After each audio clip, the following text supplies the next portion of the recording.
All right, shalom. We're back at it with a part 2 video. We had to do a part 2 video because the part 1 video cut off on us. So we're just gonna do the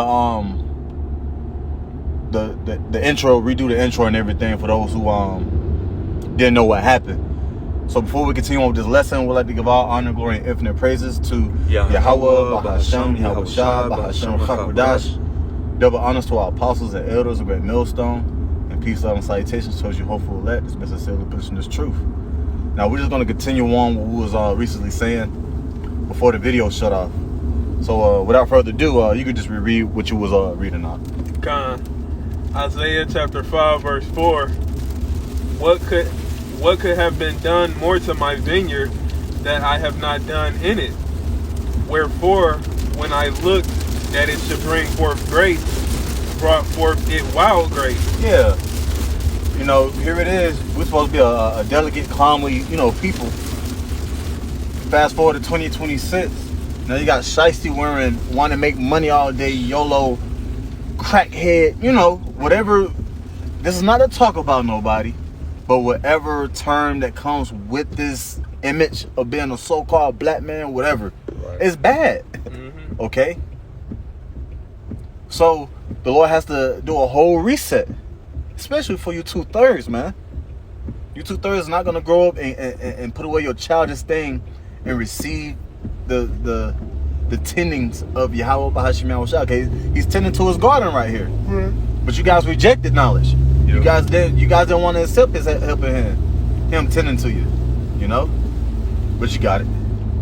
Continuing on in verse 4.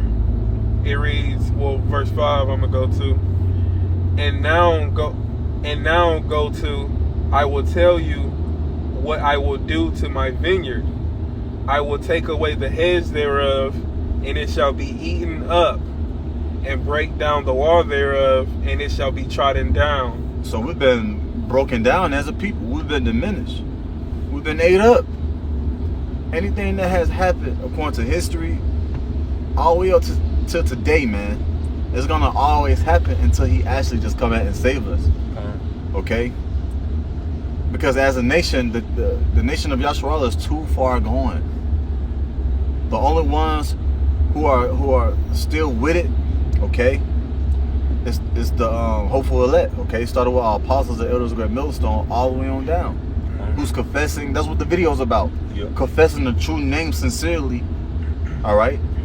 And his name is Yahweh, and his only begotten son name is Yahweh Shah, the one that you guys ignorantly call God of Jesus Christ. Right. Okay, you got it.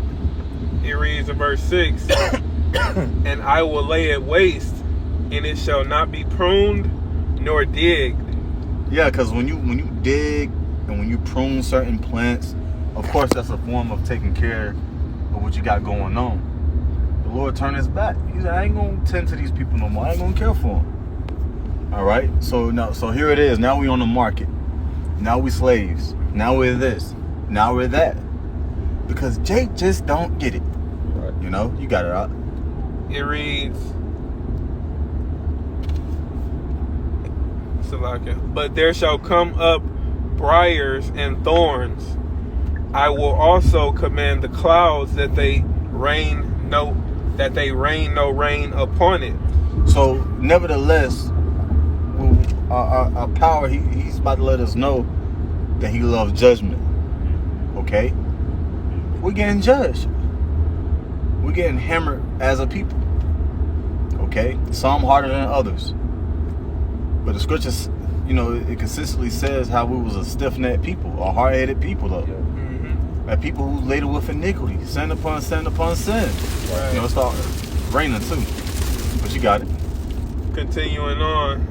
Verse 7, for the vineyard of the Lord Yahweh Bahashem Yahweh Shai of hosts is the house of Israel. Yeah, it's the house of Israel. So that vineyard that's consistently being mentioned, okay, it represents the house of Israel for the southern kingdom and the northern kingdom.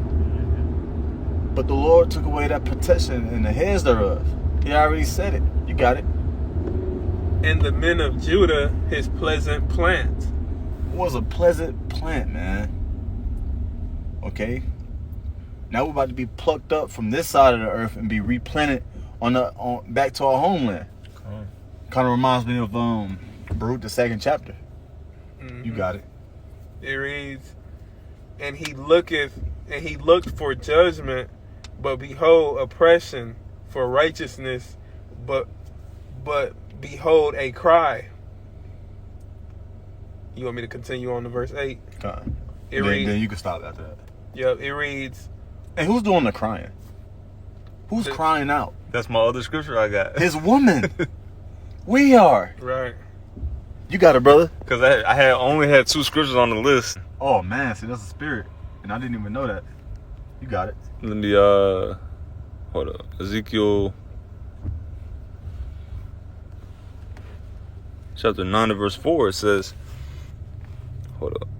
It says, and the Lord said unto him, go through the midst of Jerusalem, go through the midst of the city, through the midst of Jerusalem, and set a mark upon the foreheads of the men that sigh and that cry for all the abominations that be done in the midst thereof.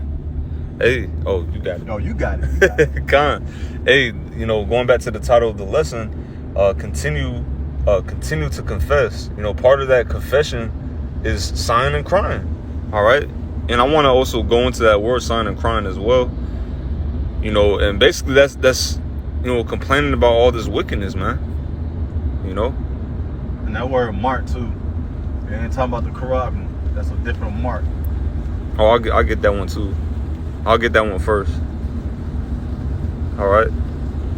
It's Strong's 8420, and it says the why. It says mark as sign of exemption from judgment. Hey, and when we was in Isaiah, you going into how the Lord is bringing judgment. Yep. Really, he judged all of us. Mm-hmm. He's still judging us. Yo, what it says, and it shall be eaten up. That's judgment. Right. The only difference is our judgment isn't going to be as harsh as the 2/3. Mm-hmm. He's going to bring us through the fire, but the 2/3 are going to be devoured by that fire. But I want to get that word sigh and cry. The word for sigh is anah. It's anah. It says sigh, groan. It says in pain or grief. Hey, we're just like Yahushua. We're acquainted with grief.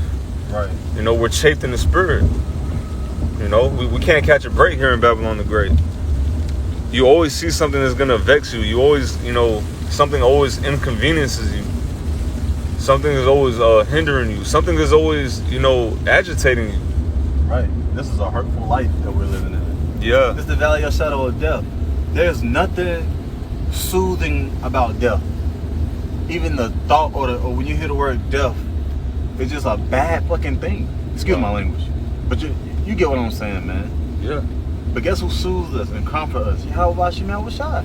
Because he's given us the opportunity to conquer death. Right. Man, and we gotta take that opportunity serious. Facts. Facts. You got it. That's an opportunity you're not gonna get nowhere else. That's why to be called into this truth, that's the ultimate blessing. Because what it could lead to, what it's given us, and what it's gonna lead to if we continue to the end. Right. But I'm gonna also get that word. That was sigh. I want to get that cry. And it's a knock, and it says to cry, groan, to cry, lament. That means basically to mourn. When you're lamenting, yeah. Hey, every time brothers get together, your brother might tell you about something messed up that happened to him. Someone did something to him at work. He saw some uncleanness. He saw a mole. That's lamenting. Whenever we get amongst each other, we lament to each other. Mm-hmm. We lament on these videos. All right? Yeah. This is us crying and sighing every single day. Right. And until we're gonna always sigh and cry until the day to when we see our rest. Right. Until we can just rest and wake upon our beds and sing, But you got it. It's like that's hard to imagine on this side. Right. But I actually looked up that word the definition of lament. It says a passionate expression of grief or sorrow. A complaint. Hey, it tells you 2nd Ezra 15, the souls of the just shall complain continually. Right. You know? So it's a justful complaint. Mm-hmm. It's not like we complaining over some little bullshit. Nah. This is something major that's affecting not only us, but our people. Right. And the earth itself. Right. I was watching the brothers at camp. And I forget who it was. I think it was Abba.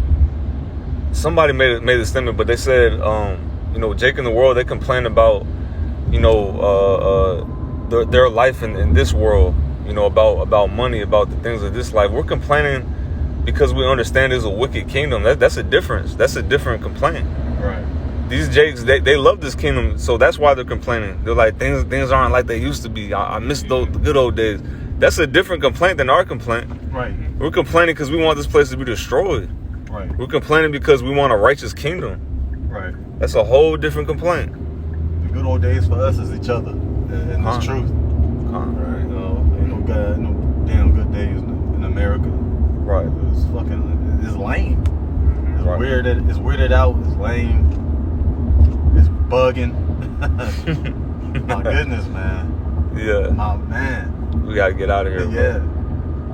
But that's pretty much all I had. You know? Yeah, that was it. Kind of. Well, hopefully, you know, that was edifying for those who tuned in. And again, we didn't want to do a part 2, but hey, it is what it is. You know, this is just to land back off the first part, the part 1 video. So we're gonna close up and give all honor, glory, and infinite praises to Yahweh, Bahasham, Yahweh Shai, Bahasham, Chabadash. Double honor to our apostles and elders of Great Millstone. And peace, love, and salutation towards you, hopeful elect. We're sincerely pushing the truth into the next lesson. Shalom. Shalom.